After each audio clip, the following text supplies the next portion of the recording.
Welcome to our sonography lecture on spleen pathology, part 2 of 7, storage diseases for the sonographer. This lecture will cover amyloidosis, Gaucher disease, and Niemann-Pick disease. Let's go ahead and get started then with amyloidosis. So amyloidosis is a very rare disease, and it occurs when abnormal proteins called amyloids build up in your organs, and that buildup of the protein then interferes with how the organ functions. Now, amyloid isn't usually found in the body, but it is formed when several other types of proteins are formed. So when it's produced, this amyloid substance, this protein, is typically abnormally produced by the bone marrow. And then the bone marrow kind of sends out this protein out into the body, and it gets stuck in different organs in the body. So quite commonly we see amyloids, or these like little deposits, in the heart, the kidneys, liver, the spleen, and then we can also see it in the nervous system or in the gastrointestinal tract. There are a couple different variants of how the amyloids are deposited around the body. So the first one is nodular. This is where the amyloids then are found in the walls of sheath arteries. So that means walls in arteries that are a little bit bigger. In the spleen particularly, we'll see these in the bigger arteries as they lead up to the red pulp, but we don't find it within the red pulp. The other way that we see amyloidosis being distributed in the spleen is in diffuse variant. And with that one, the follicles are not involved, so the amyloid kind of makes it past the blood vessels, but it gets stuck out in the red pulp area. When this happens, the spleen gets very large and is rather firm. So here's an example of nodular spread. We can see little bits of amyloid, this brighter dots, following along where we would expect blood vessels to travel. We can see those amyloid deposits in the nodular presentation. And in this example, we can see diffuse spread of the amyloid deposits. We can see larger islands of the amyloid spread out all over the spleen, causing the spleen to become rather large, and the spleen actually happens to be surrounded by ascites as well. Our next storage disease then is Gaucher disease. Gaucher disease is typically going to be seen in younger children, and what it does is it causes fat and proteins to be abnormally deposited in the tissues and the organs. The liver happens to be the most common spot for Gaucher disease to leave these deposits, with the spleen being the second most common. Gaucher disease is also closely related to the Ashkenazi Jews, where it affects 1 in 500 to 1,000 babies born. So it's actually a really high association rate. There are multiple variants of Gaucher disease. Type 1 is the most common, and this one presents usually somewhere within childhood, with the mean age being up to age 21. So this can really be anywhere within childhood, early adulthood.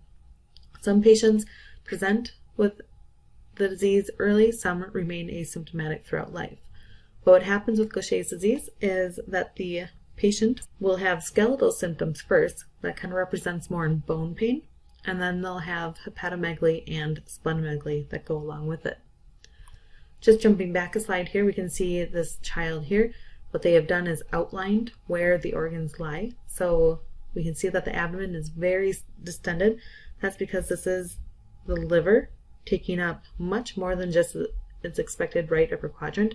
And then the spleen, which is extremely enlarged, taking up much, much more than just its expected left upper quadrant.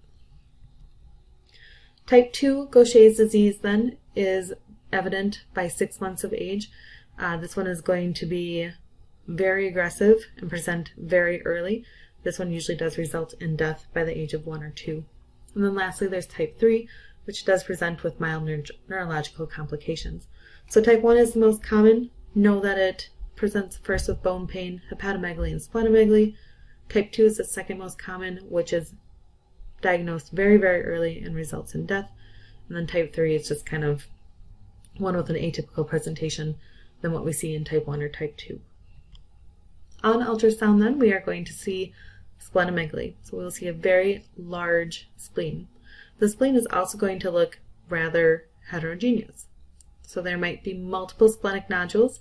These can be well-defined hypoechoic nodules, or we might see some nodules that are very irregular and hyperechoic, or some mixture of the two.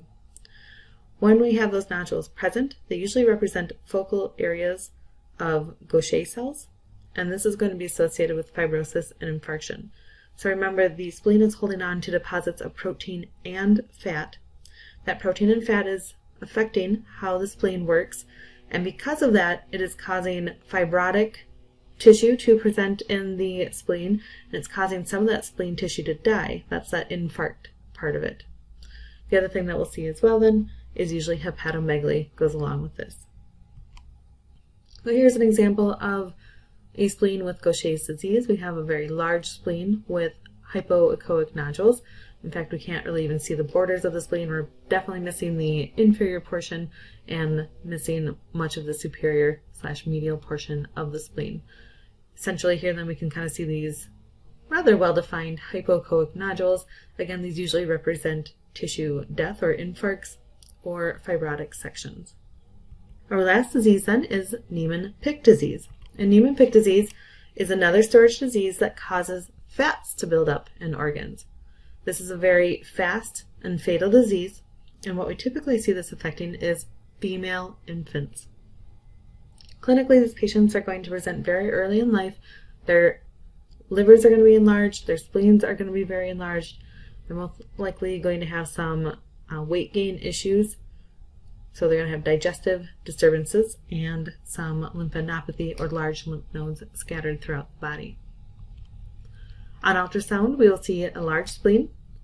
The spleen will be very echogenic. If you remember how fat presents on ultrasound, it usually is more echogenic than surrounding tissue, so that is why the spleen looks echogenic. And then we'll also see hepatomegaly along with it. And here's an example then of a large echogenic spleen. We can see that it has quite a bit of echogenicity in it compared to the kidneys, and it is rather large. So here I just want to show how these three storage diseases kind of compare to one another. So amyloidosis is just abnormal storage of protein. Gaucher disease is protein and fats, where Niemann-Pick disease is just fats. Amyloidosis can really affect anybody in the population. There isn't one real specific demographic that is more likely to develop amyloidosis. However, Gaucher disease is more commonly seen in children and Ashkenazi Jewish people, and then Niemann-Pick disease is more commonly seen in female infants. And then remember too, all three are going to present with splenomegaly, and then we need to look at their kind of secondary things. We're going to see bright echogenic nodularity in amyloidosis. We're going to see hypoechoic lesions in Gaucher disease, or Niemann-Pick just causes the whole spleen to be echogenic. So the more of these kind of charts that you can create will help you to see the differences between these subsets of pathologies that we're talking about, and will help you to compare one another. So that brings us to the end of part 2. Next up, we're going to talk about part 3, diffuse erythropoietic diseases.